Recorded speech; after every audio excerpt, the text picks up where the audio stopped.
La sortie du jour. Bonjour Diane Chedouda. Bonjour Maxime. Ce matin, vous nous emmenez à Lille pour une expo de dessins qui devrait émerveiller les enfants et les parents aussi d'ailleurs pendant les vacances. Oui, des dessins aux couleurs joyeuses, Maxime, le rouge, couleur de l'amour. Pour cette artiste femme suisse à l'imagination débordante, je vous parle d'Aloïse Corbaz. C'est une grande figure de l'art brut qui est donc exposée ici au LAM, musée d'art moderne, d'art contemporain et d'art brut. Je pense que vous le connaissez près de Lille, oui. Du côté de chez vous. Basque précisément.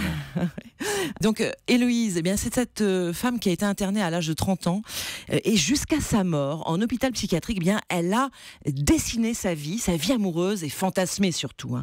On écoute Savine Faupin, l'un des commissaires. À partir des années 1920, elle commence à dessiner une œuvre assez étonnante.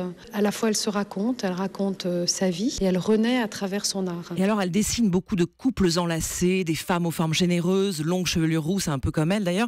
Ce qui est très frappant, alors, c'est qu'on voit des femmes au sein le plus souvent dénudées, mais il n'y a rien d'érotique là-dedans. Ça reste très joli, écoutez. Elle les dessinait sous forme de fleurs. Donc, il y a beaucoup de fleurs dans les œuvres d'Aloïse.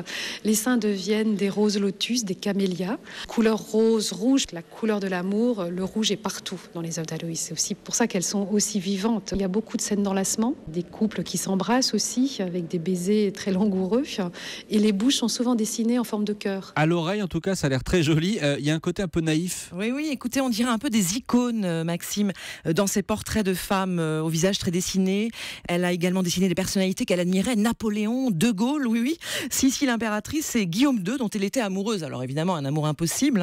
Elle s'invente en fait un monde de joie, d'amour, tout ce qu'elle n'a pas pu vraiment vivre elle-même. Alors ce qui est très intéressant à voir aussi ici, Maxime, c'est ces dessins d'Aloïse sont mis en miroir avec des Chagall, des Matisse, des Picasso.